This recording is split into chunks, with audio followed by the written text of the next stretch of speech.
L'impact, je peux dire qu'il est catastrophique. Seulement pour une ordre d'idée, 2,2 milliards de personnes, soit un tiers de la population mondiale, vivent actuellement dans des régions à risque d'une inondation centennale. Par contre, 20% de la population est directement exposée aux inondations en permanence. Donc ce sont des valeurs colossales.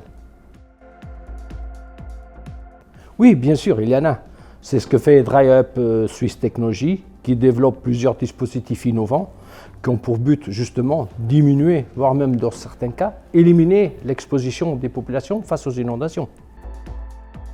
La solution, c'est une digue mobile dissimulée dans le sol, implantée entre la zone à protéger et la rivière en crue, ce qui est parfaitement réalisable et qui fonctionne parfaitement.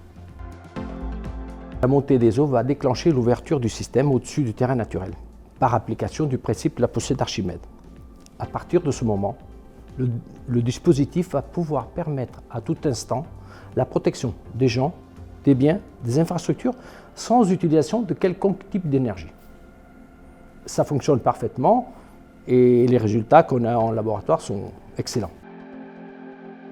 Pendant le développement de ce dispositif, nous nous sommes imposés un certain nombre de critères auxquels aucun autre dispositif actuellement existant sur le marché y répond.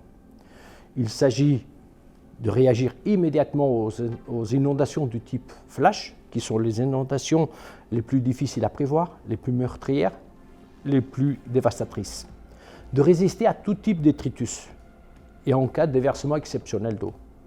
Également de protéger de très grandes surfaces. En 2021, l'OPI nous a mis en contact avec la direction d'EPIA qui a trouvé notre projet de digue mobile essentiel et à fort potentiel, mobilisant tout de suite une équipe de chercheurs pour faire de ce projet une réalité. L'OPI, elle nous a permis de franchir un cap crucial dans le développement de ce projet. Elle a eu un rôle d'interface très important entre les divers intervenants, sans lequel on aurait eu beaucoup de mal à y parvenir. Elle a aussi apporté une aide financière pour le développement d'une étude de faisabilité qui est basée sur la construction d'un prototype à l'échelle réelle. Cette étude est essentielle car il permet de vérifier par des essais physiques le comportement réel des dispositifs, d'apporter des variantes, des améliorations et des optimisations, dont le but final est de constituer un rapport étayé.